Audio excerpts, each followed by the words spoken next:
Pierre Palmade a vu son existence basculer vendredi 10 février 2023, lorsqu'il s'est retrouvé impliqué dans un terrible accident. Ce jour-là, l'humoriste circulait au volant de sa Peugeot 3008 sur la route départementale 372 entre Melun et Damary-lès-Lys. Aux alentours de 18h45, il a violemment percuté une voiture arrivant dans la direction opposée, juste avant qu'un troisième véhicule ne s'encastre dans l'une des deux voitures déjà accidentées. Extirpé de son véhicule par les secours, Pierre Palmade a été rapidement transporté à l'hôpital par hélicoptère, où il fut admis en réanimation. Au départ, les médecins avaient indiqué que le pronostic vital de l'humoriste était engagé. Finalement, ses proches ont révélé à l'AFP que ses jours ne sont plus en danger au lendemain de l'accident.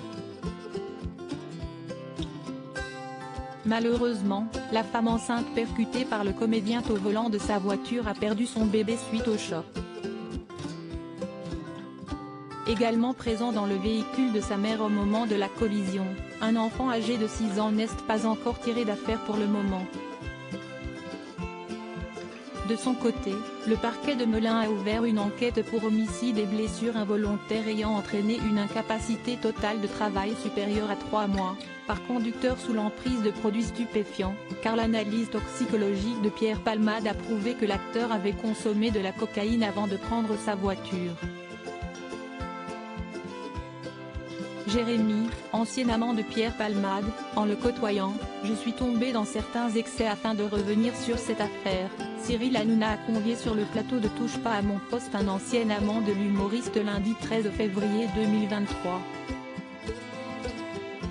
Baptisé Jérémy, le jeune homme est entré en contact avec Pierre Palmade en lui envoyant un message sur Instagram. Pierre Palmade, il a vraiment cette générosité. Si est-il quelqu'un qui est profondément humain.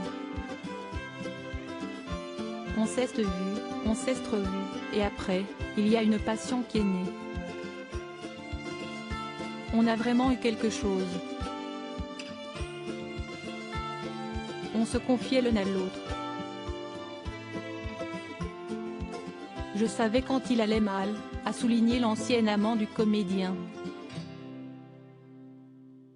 Jérémy a aussi précisé qu'ils ne vivaient pas ensemble, même s'ils se voyaient régulièrement. On a toujours gardé cette liberté.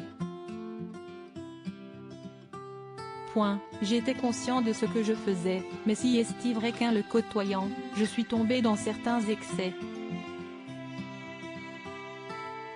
C'était plus d'alcool, essayer la cocaïne. On a eu quelques mauvaises aventures. Une fois qu'il avait consommé pas mal de substances, il n'était plus maître de lui-même. Si est-il quelque chose qui me faisait peur, a révélé l'ancien amant de Pierre Palmade.